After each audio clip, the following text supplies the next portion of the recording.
Hi everyone, Dr. Mak with another video today. I'm talking with you all today in detail about online assessments. Assessments are one of the biggest things or the biggest favors you can do to review your work. Without assessments, you don't know what mistakes you're doing, and majority of the time I see that all the time, and someone's work is actually not bad, or there's someone's work is actually good, but they're making those silly mistakes. They're ending them again and again and pass and fail. I have students that come to me and they say, oh, last time I passed all of the technicals, this time I failed 4 of them, and I don't know what's happening. They just have that frustration in them as well because they don't know. And I think that's the biggest worry or biggest point of frustration among people, that when they don't know what's wrong or right, what actually they did wrong because they failed, or they did pass, but what did I do, the right things that they follow that they end them in the passing position. So and that's why it's very important that whoever is teaching you explain you exactly the pass and fail criteria. What are the bullet points? What are the major errors you need to stay away from? What are the minor errors you need to stay away from? Now, I will show you how I do assessments as well. And there's one of the assessments I will share with everyone, tooth restoration junction, and how to assess it.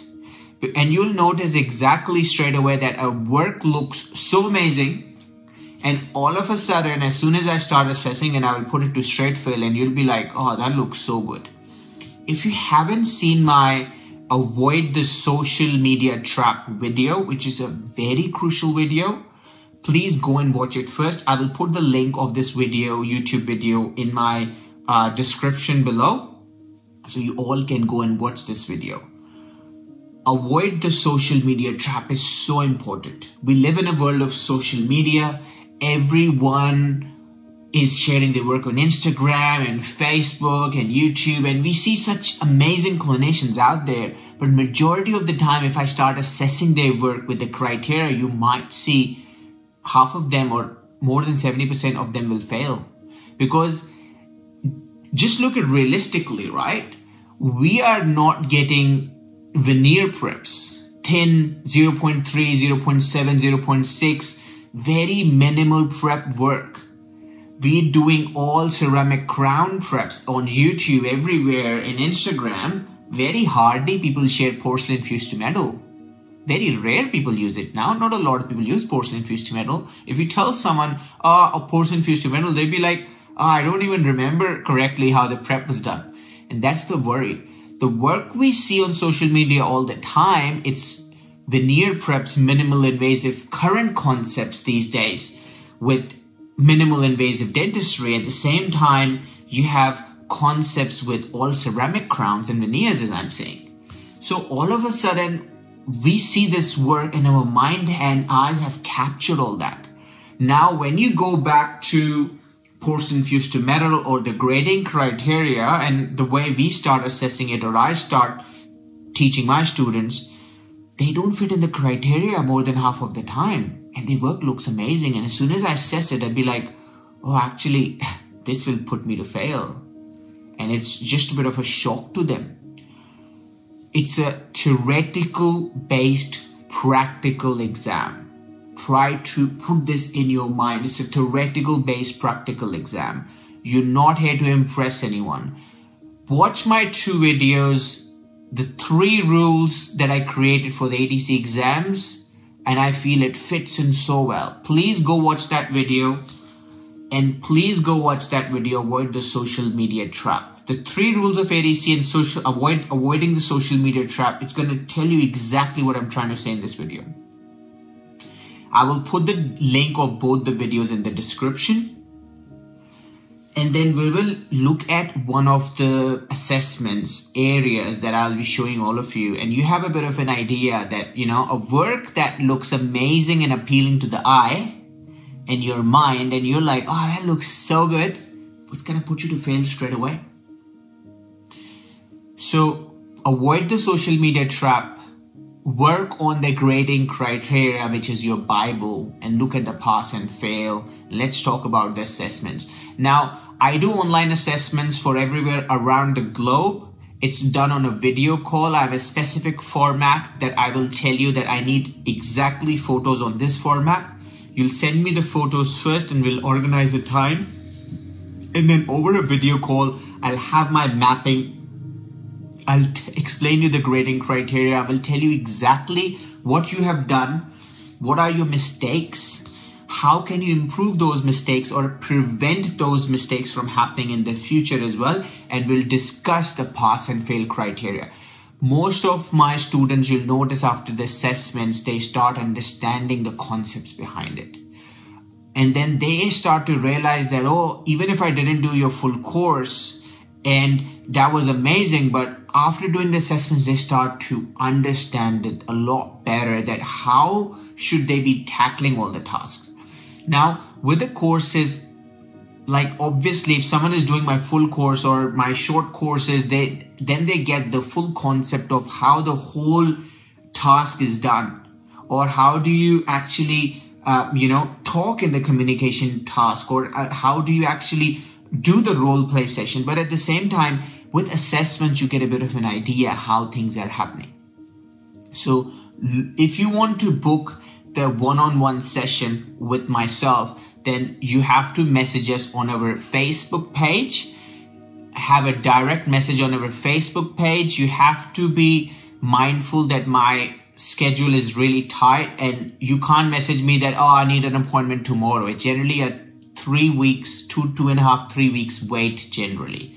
So you have to message us on our Facebook page. I will put the link in the description of the video as well. ADC Help with Dr. Mak, Dream Project. This is my Facebook page for the ADC. You have to DM us that, when do you like an appointment? I generally do the one-on-one assessment appointments either on a Sunday or a Monday. It's generally an hour session or an hour and a half session, depends on how we are going, and especially if you're doing the first time. After that, the sessions, we can always do a 40 minutes and 30 minutes session, and it depends on that as well. So you message us on the Facebook page and someone will be able to guide you exactly on, the next available appointment is and how to send the work and what's the exact format that you need to send us for us to do that for you. At the same time, I will make a detailed video next time on the courses available and what each course gives you, what direction you get, what benefits you get, and what sort of learning you get. So let's look at this assessment video on tooth restoration junction, how to assess your tooth restoration junction, and you'll be able to have an idea how I assess it and how a beautifully looking work can put you to fail. And then you're saying in the exam that I did an amazing work but ADC failed me. They didn't fail you.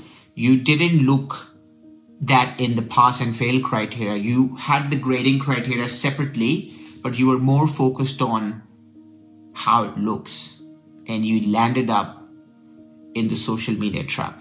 So look at the assessment and I will see you in the next video. If you have queries or if you have suggestions for the next video, or if you have certain pointers that you're still not sure, comment below, let me know, and we'll discuss that in the next video.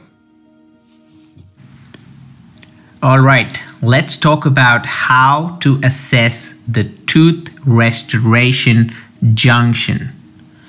It is so crucial to understand this because we always miss out on this. I see people work all the time and then we are again and again falling into the social media trap. Now look at this composite. At a first glance, it looks amazing. Actually, one of my students have done this and I saw this and I'd be like, very, very good. Actually, this is not one of my students' work. This is one of the people, one of the person I done some assessments. So I was having a chat with her about her journey, tell me about her work, how she's learning. So her work is actually very good. Her work is actually very, very good. But at the same time, the basics we always lose out on. Now look at this composite. At a first glance, we're like, oh my God, this composite looks so good. Look at the tooth restoration junction, right? At a first glance, it looks so good. we're like, this is a very stunning work. Look at this. It's a very good work. Let's be honest. It's a very good and clean work. However, how about if I tell you this is a straight fail, this composite? A lot of people won't believe me when I tell them, and they'll be like, what? How is this possible? But when you run the probe, and that's why it's so important, when you're doing or checking the tooth restoration junction, please don't rely on your eyes. Your eyes are gonna cheat you. Again, let me repeat this. When you're assessing the tooth restoration junction, do not rely on your eyes. Your eyes are gonna cheat with you. Are gonna cheat you. It's gonna give you a reflection. It looks amazing. And that is my biggest concern. Whenever a work looks really, really good, I am more have that red sensor going on that let's assess it. So if I assess it from a restoration point of view, contact good, no excess, no overhang, looks good. But when I see the tooth restoration junction, the probe was stopping here. As soon as I bring the probe stops here. It does not go any further. Now, this beautifully done composite, the probe stops completely. That means she fails here straight away. What did the mistake she did? The mistake she did is she did not reconfirm with the probe. So whenever you have a tooth restoration junction, please do not rely on your eyes. You have to run the probe. You have to run the probe and check, is it getting stuck somewhere? Because your eyes may not tell you, but it might get stuck somewhere. And unless you don't run the probe, you will not know this. So very important that anytime you have this work, please run the probe. Can you see how visible it is there? The defect now? Now I've pointed it out, everyone will be like, okay, now I can see it, but previously you couldn't. There, it was getting stuck there completely. Your probe should stop and keep going. That's borderline. If your probe is free flowing, that's what we're looking for. But if your probe completely stops at one point and it's a hard stop, you have to put pressure. That means that this is a straight fail. So please do not rely on your eyes. Check with the probe. Any area you feel that even there's a slightest stop, polish it around. Do not risk it. So tooth restoration junction, the most important lesson to take home, do not rely on your eyes. Check with the probe. And biggest tip I can give you, whenever you run the probe like this, dip it in Vaseline. Don't just go and keep scratching a surface. Dip it in Vaseline, especially with your composites, then smoothly flow, and then you'll be able to assess and see how it is happening. Also, every single area, I want you to assess this as well. If you notice, she has a lot of excess hair as well, all that. So the probe was stopping here as well, here completely there. So don't rely on your eyes.